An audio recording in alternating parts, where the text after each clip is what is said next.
વખતે એક શાંતારામ નામનો એક યુવાન રહેતો. નામ હતું શાંતારામ, પણ જેવા ગુણ નતા. ઘણા નામ હોય શાંતાલે, પણ ઘણી શાંતિથી બેસત નહીં.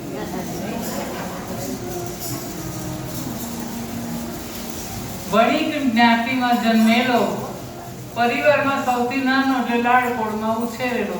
લાડકોડમાં ઉછરેલા છોકરા કેવા હોય. શાંતારામ યુવાનનો એક ખરાબ સોબતે ચડી ગયો અને 21 થી 22 ની ઉંમર એવી છે કે એની પાછળ 20 આવે છે. જુઓ, તમે જુઓ, 20 થી ગણો, 20, 21, 22, 20 જેવું જીવન થઈ જાય. અને 16 સાલના વિશે વાન ના આવે ને તો ગયું. પછી એની પત્ની આવે ને બધા સુધારે તો સુધારે. હો, માં કે ભીંડાનું શાક કર્યું છે તો આજે નહીં કહું, ભીંડાનું શાક નહીં, બટાકાનું કર. પેલી વહુ આવે ને પછી ભીંડાનું શાક કરે અને છાનોમાનો ખાઈ લે. પછી સાસુ છે ને પાસે બહુ જોર ઝઘડો કરે. જોયો અત્યાર સુધી નતો ખાતો, પણ એમ માનો કે સુધરી ગયો. આપણે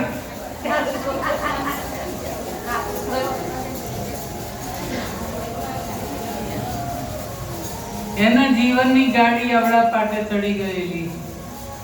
ખરાબ સોબત, સંગ તેવો રંગ, દુર્જનનું દૂષણ ખાડામાં નાખે. શાકભાજી તોલતા હોય એની પર માખી આવી લેશે તો એનું કઈ ફેર ના પડે વજનમાં કે પૈસામાં. પણ સોની ના ત્યાં જઈ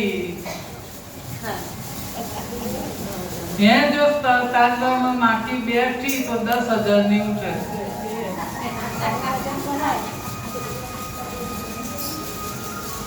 તો આપણા જીવનમાં પણ એવું જ છે કે કોની જોડે બેસીએ છીએ, જેવા જોડે બેસીશું ને એવા એવી આપણી કિંમત થશે.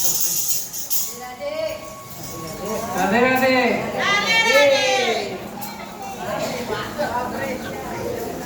વિલાસી બનેલો શાંતારામ કોઈનું કહ્યું ગણકારતો નતો. કોઈ સારી શીખામણ આપે ને તેને દુસ્તરી કરતો. હવે દોસ્તો એવા મળી ગયા, દોસ્તો એવા ચાલી દોસ્તો ખરાબ સમયમાં ના ઉભા રહે, પૈસા હોય ત્યારે જ આવે. દોસ્તો આ ખબર આપી કે આજે પુનાથી એક સુંદર લલના આવવાની છે. ગાય છે બહુ સરસ, અને નૃત્ય કળામાં તો એટલી નિપુણ છે. હવે વારાની નામનો વાસ હોય ગામના છેવાડે, અને મંદિર પણ ગામના છેવાડે જ હોય. હવે બધે મંદિર આવી રીતે થયા, અને એવું જ હોય ને, કારણ કે આખા અમદાવાદના છેડે મંદિર હોય તો ક્યાં આવે કોઈ. ગામમાં તો ગામના છેડે મંદિર હોય. નૃત્યના પણ ત્યાં છેડા ઉપર આવે અને ત્યાં આવે, નૃત્ય કરે અને સરસ ગાય ને બધા ભેગા થયા હોય. શું ગાય? ઇન્હી લોગોને ले लिया,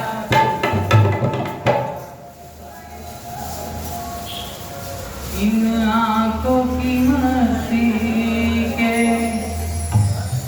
मस्ताने हजारों है, मस्ताने हजारों है, इन आंखों के वास्ता अफसाने हजारों है, अफसाने हजारों है, इन आंखों की मस्ती के।